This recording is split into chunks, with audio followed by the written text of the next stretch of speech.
let's get this started. So welcome everybody. Great to have you all. I'm Alan. I am a partner with Antler, for those of you who don't know me. And welcome to this edition of the 12-minute session. We host this session once a month, usually on the first Wednesday of the month, always at 12 o'clock over lunchtime, in a very rapid fire 12-minute format, where we bring one of the founders that we're working with every time into the call to talk a little bit about what they're building, how things are going, how their journey with Antler was. This is a live format, so we have a whole bunch of people who are joining us live here today. There will also be a recording that is shared in various places. For those that are joining us live, there is, I'll now leave the stage in a second to Johannes, who will introduce himself and who will introduce Ampli and what they're building and how things are going.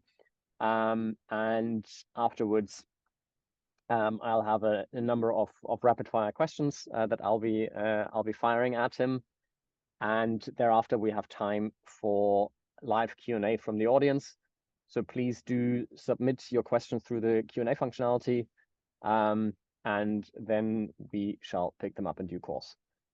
But are you ready, Johannes? Shall we get started? Yeah, let's do that. Lovely. Let's do it. Time is running. So, Johannes, tell us a little bit about what is Ampli, who are you, who's the team? Cool. Yeah, thank you everybody for joining. Johannes is my name. My background is in finance. I started out very classical, did business school, and then went into investment banking, but fell a bit out of love with it and wanted to join. I wanted to start a business. Always wanted to start a business, but my network didn't have the right people, the right co-founders in them, and that's then how I got to Antler, but more on that later on. Ampli is a financial operations platform. It's a business-to-business SaaS solution, which helps small and medium-sized businesses to operate all their finances. It is very much against the gospel of building a very narrow point solution in the cloud. We are building a holistic solution, so it's starting, or it's building on the trend of a rebundling. So at the end of the day, what we are doing is we're offering all the features from bookkeeping, invoice issuing, treasury, accounts receivables, accounts payable, financial planning and analysis, et cetera, on our platform, combined with a bunch of integrations, what you need, payment providers, banks, shop systems, et cetera. So it's a pretty big undertaking that we're doing. But we believe that's where the most value lies for our customers. Where we are in terms of stage, we are a pre-seed company, a pre-seed seed. So we incorporated about 18 months ago here in Berlin. The co-founders, we have customers. So we launched our first product in February of this year. Put in the market since the first quarter, we've had pretty strong growth numbers. I think 33% growth on the customer side. I think almost 40% on the revenue side, month over month. So that's really good. We also have our first larger customers with a higher annual contract value. So this is all looking very very optimistic. And in terms of what our customers do with our product, I mean, our current customer are small companies, let's say between 2 and 15 employees, maybe 20 employees. They have a small finance function. Usually it's one person, either the founder or the managing director or an assistant to him or her. And they are executing most of the finances on our platform. They are able to collaborate with a tax advisor very closely through our platform. And yeah, with Ampli, they have full visibility and control over the finances. Cool. Thanks for that. Great grounding to go from there. So, but you and I, we talked, so you said you incorporated about 18 months ago. I think you and I, we talked for the first time about 2 years ago. And then the journey started, and you met a guy called Ben in due course. You formed a team. Can you tell us a little bit about kind of that team formation? How did you figure out, okay, this is the right team?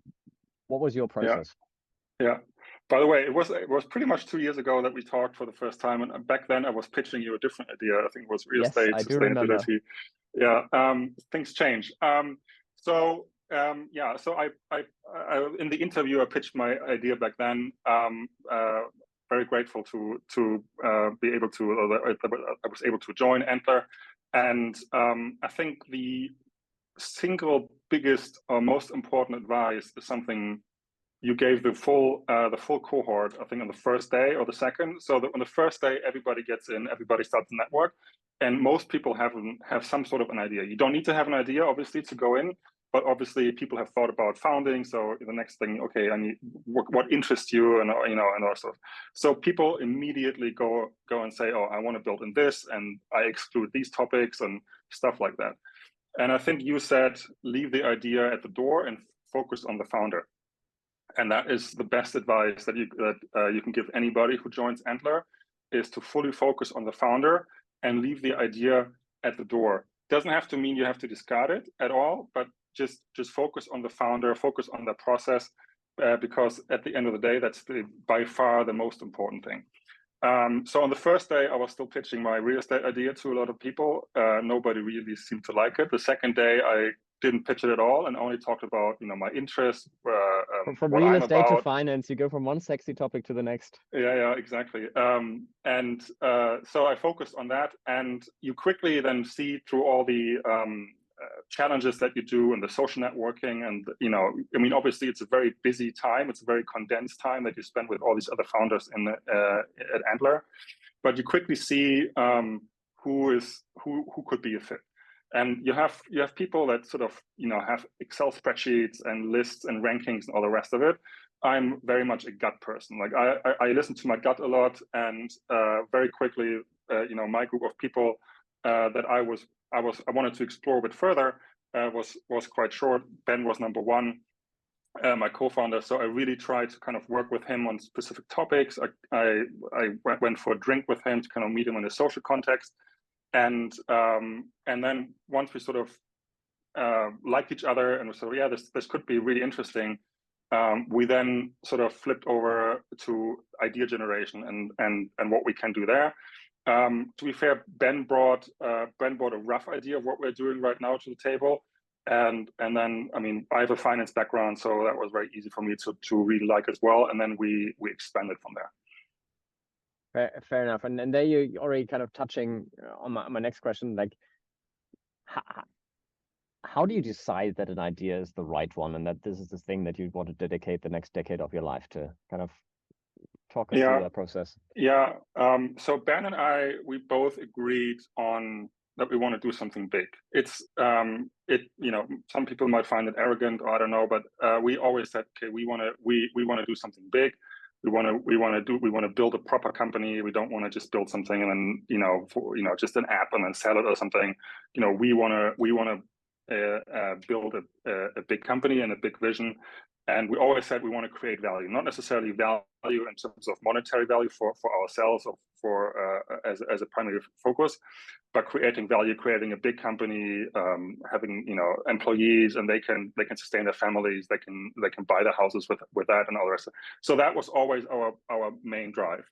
So that's sort of the hurdle that any idea had to pass, was this megalomania that we set ourselves. And then, to be honest, we were like, okay, we both enjoy finance. We both have seen the issue that we're trying to tackle in our previous jobs, and that's really how it started. Then you start digging a bit deeper. You kind of scan the market. You do interviews with potential customers, with companies. You try and get a handle on the problem. Is there a problem? How would we approach it? Does it make sense? And then, the idea that kind of what Ampli is today and how we talk about Ampli today is obviously much more sophisticated and much more mature than what we've had back then. But that's essentially how we did it. Yep. And just to pick up on it, you had on kind of the whiteboard in the room that the two of you kind of were starting to work from in our office, you had the wonderful German word of the eierlegende Wollmilchsau. So Yes. it's the egg-laying wool mill pig, the one animal that can do it all. Written on that board. What was that all about? Yeah, obviously, when you go afield and don't do the sort of the very narrow point solution with a like a wedge, you build a finance software for nail salons in Berlin, right? That's your wedge, and that's then your customer base. But we are obviously building something very broad, something that can apply to hundreds of thousands or millions of companies across Europe. And we want to be able to serve those customers. So we need all these different functionalities. Obviously, the very German answer is, oh, don't you want to do like don't you want to be everything to everybody? And that was definitely the biggest critique that we had to face, also in the investment committee from Antler. Like, okay, do you want to be the super app of finance, and can you, is that really something you can pull off? Obviously, we we disagreed, but we still disagree with that. We are not a super app of finance, right? We are just just a holistic financial operation system. ERPs are way bigger than us. So yes, we have different functionalities that you can get through a point solution very targetedly. But I think by offering the holistic approach, you can reach a product market fit that any point solution could never ever reach, and therefore a value to the customer that any point solution can never ever reach. And that's why we don't think we are the everything to everybody, but we are a bit broader than usually, but still focused on the finance side. Cool. And then maybe one more question, and then we segue into audience Q&A. For the audience, please use the Q&A function if you have any questions to Johannes. What's the proudest moment so far in the journey of building your company, of building Ampli? Yeah, I'm extremely bad at celebrating successes, and obviously the goalposts move along the way. Right? Obviously, the proudest moment initially was that we got investment from Antler, right? We were obviously super happy about it, and that was sort of the start to this whole journey. And then you have the first product on the market, right? Although that might be a bit embarrassing, but that's obviously something you're proud of. Then you get the first customer, then you get the first user really, and then you get the first revenue. You get the first bigger customer. So the goalposts move as you go along. One of the proudest moments definitely are some of the fundraising side. I mean, the Ampli topic really got us in front of one of the biggest software founders in the US, the founder of a Fortune 500, 60 billion market cap business, got us a meeting there, and just having those exchanges and people like of this caliber agreeing with your vision and agreeing with you and your what you want to do is definitely uplifting. Absolutely. Then with that, let's start moving into Q&A. So first question that is coming here. So you obviously started 2 years ago when the market was just kind of shifting. What advice would you do you have for founders who are thinking about founding in the current environment? There's never the right time to found a business. It's always tough. Yes, there's definitely times that it's easier, right? Probably 2020, 2021, everything got funded. Right now, it's a bit more selective. I'd say if you have a strong team and a good business idea, and you can demonstrate that, there's certainly money out there. I mean, if you look at the dry powder that the funds have, there is money. They just deploy it a bit more cautiously, which is not necessarily a bad thing. But obviously, you need to have the confidence that you are or your company will be one of those that get funded. And any founder should have that confidence.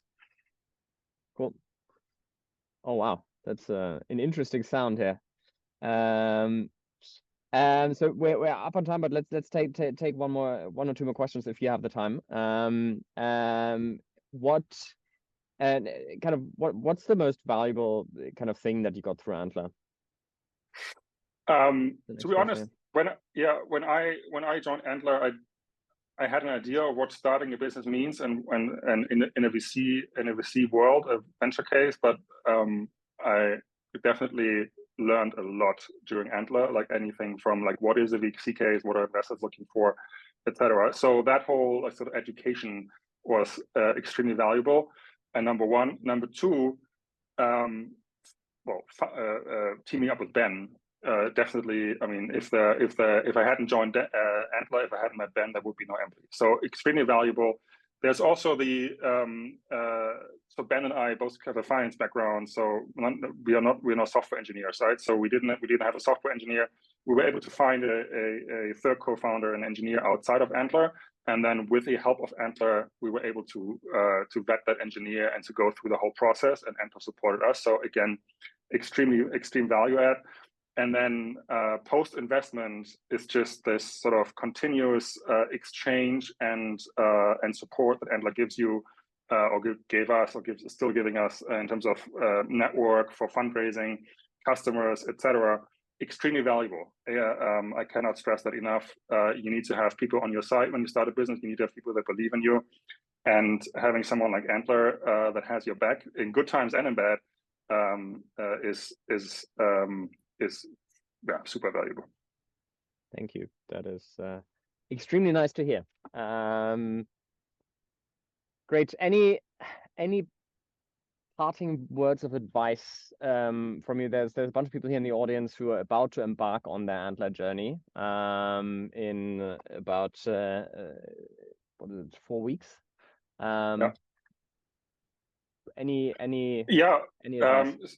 So my advice is just go for it. And then what I mean is that at least in our cohort, the people that just went for it, that went for a team, that went for a track out, that just sort of jumped into the cold water quickly, had the best results. There are always some people that try to optimize and sort of try to kind of date multiple people at the same time and sort of wait a bit longer to kind of to make everything perfect.